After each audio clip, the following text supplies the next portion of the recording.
Olá, gente querida! Estamos aqui mais uma vez para esse nosso encontro no cenáculo, esse espaço de intimidade, de crescimento e desenvolvimento da nossa fé.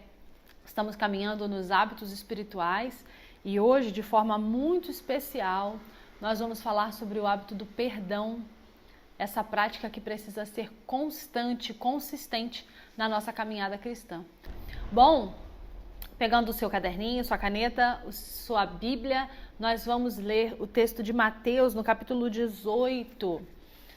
Evangelho de Mateus no capítulo 18, a partir do verso 15, diz assim: Se o teu irmão pecar contra ti, vai arguí-lo entre ti e ele só. Se ele te ouvir, ganhaste um irmão. Se, porém, não te ouvir, toma ainda contigo uma ou duas pessoas, para que pelo depoimento de 2 ou 3 testemunhas toda a palavra se estabeleça. E se ele não os atender, dize-o à igreja. E se recusar ouvir também a igreja, considera-o como gentio e publicano. Em verdade vos digo que tudo que ligardes na terra será ligado nos céus, e tudo que desligardes na terra terá sido desligado nos céus. Em verdade também vos digo que se 2 dentre vós sobre a terra concordarem a respeito de qualquer coisa que porventura pedirem, ser-lhes-á concedida pelo meu Pai que está nos céus. Porque onde estiverem 2 ou 3 reunidos em meu nome, ali eu estou no meio deles. Então Pedro, aproximando-se, lhe perguntou: Senhor, até quantas vezes meu irmão pecará contra mim, que eu lhe perdoe? Até 7 vezes? Respondeu-lhe Jesus: Não te digo que até 7 vezes, mas até 70 vezes 7. Esse é um texto muito conhecido nosso, né? Especialmente esse sobre 70 vezes 7, esse número infinito de vezes que precisamos nos perdoar uns aos outros, umas às outras. E eu fiquei pensando, né, quando nós falamos sobre esse hábito espiritual do perdão, vivemos um tempo de muita separação, de muita crise, de muita rivalidade, onde nós construímos muito mais muros do que pontes.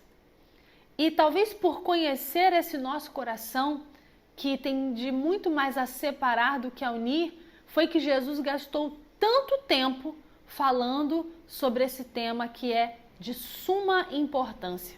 Esse tema que precisa estar o tempo todo nos nossos olhos, ali diante dos nossos cuidados. Precisamos estar atentas e atentos a ele em todo o tempo para que nós não caiamos na tentação de não perdoar. E nessa conjuntura em que estamos, onde muitos muros são erguidos, onde as nossas opiniões nos separam, como é que esse texto nos ensina e como é que funciona essa dimensão da espiritualidade no sentido do perdão?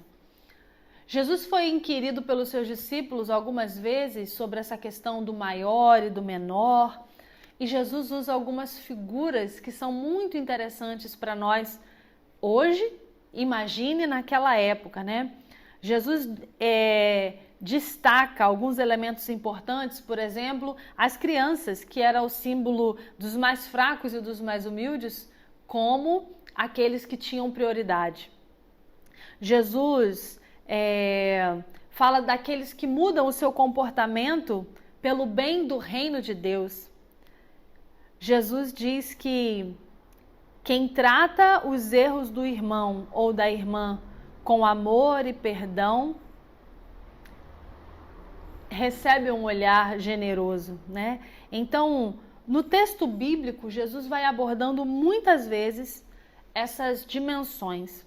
E no texto que nós lemos de forma muito especial, a primeira abordagem que é feita, ela fala de alguém que é atingido pessoalmente. Se o seu irmão pecar contra ti, quando nós somos os maiores prejudicados, quando alguém nos atinge diretamente, disso que o texto trata. E também o texto fala de um erro que quando ele ocorre afeta a vida da comunidade, afeta a vida de outras pessoas. E Jesus vai falando sobre como nós podemos lidar com isso e como nós não devemos recusar a irmã ou o irmão que errou.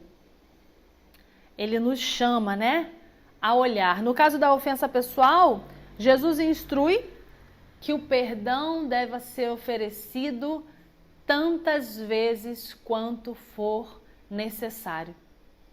E no caso da comunidade, Jesus diz que é necessário que a gente trabalhe comunitariamente para que o perdão aconteça. E é muito interessante porque há algumas interpretações equivocadas acerca desse texto. Na parte que Jesus diz, que você deve tratá-lo como um gentio ou um publicano, é como se você, depois de esgotadas todas as tentativas, devesse desprezar o seu irmão. Talvez, se nós olhássemos, como os doutores da lei, como se nós olhássemos como os sacerdotes daquele tempo, talvez nós faríamos isso. Mas o olhar de Jesus para os gentios e para os publicanos era um olhar muito diferente. Enquanto aquele povo olhava e chamava eles de os incircuncisos, Jesus olhava com misericórdia. Jesus olhava para eles com generosidade. Quando eles eram desprezados, Jesus os acolhia. Nós temos o exemplo do discípulo Mateus, que era um publicano e que ainda assim foi acolhido por Jesus e fez parte, do seu grupo mais íntimo. Então, quando Jesus diz que nós devemos, depois de esgotadas todas as nossas possibilidades, tratar o nosso irmão ou a nossa irmã como um gentia ou gentil ou um publicano, uma publicana, o Senhor está falando que nós precisamos olhar com mais misericórdia para elas e para eles. Que nós devemos nos esforçar ainda mais. E quando ele está falando individualmente, ele está dizendo 70 vezes 7, ou seja, é infinito o número de vezes que você deve perdoar. Porque é infinito o número de vezes que você é perdoado. Então Jesus ele nos chama a olhar com um olhar de misericórdia para outra e para o outro.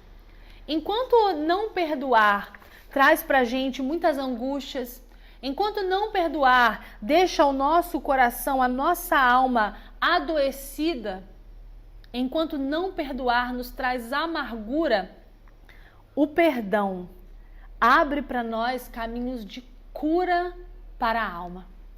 O perdão traz paz de espírito. O perdão abre caminhos para que nós alcancemos vida em Deus, corações e mentes saudáveis. Uma frase que me marca muito em Jesus, quando nós estamos falando de perdão, é o momento e que me marca profundamente e traz um outro paradigma para a minha vida, para a nossa vida, é quando Jesus está na cruz do Calvário e aquelas pessoas estão ali o maltratando, o violentando, o maldizendo, e ele então roga ao Pai: Pai, tem misericórdia, eles não sabem o que fazem. A disciplina do perdão, o hábito do perdão faz com que nós olhemos as pessoas, as suas fragilidades e entendamos que precisamos amá-las apesar de todas essas coisas. E eu não estou dizendo que isso é muito fácil, porque só quem sentiu-se ferido na alma sabe a dor que é enfrentar isso tudo. Mas a graça de Deus atuando nas nossas vidas nos permite viver uma vida alinhada ao que Jesus Cristo nos ensinou. Se ele tantas vezes fala acerca dessas coisas, é porque essas coisas são realmente importantes. Se os nossos corações estiverem feridos, magoados, se os nossos corações estiverem obscurecidos por essa dor profunda, nós não conseguiremos refletir o amor de Jesus. Permita-se ser amado e perdoado por Jesus e permita-se perdoar e amar como fez Jesus. Que Deus nos abençoe.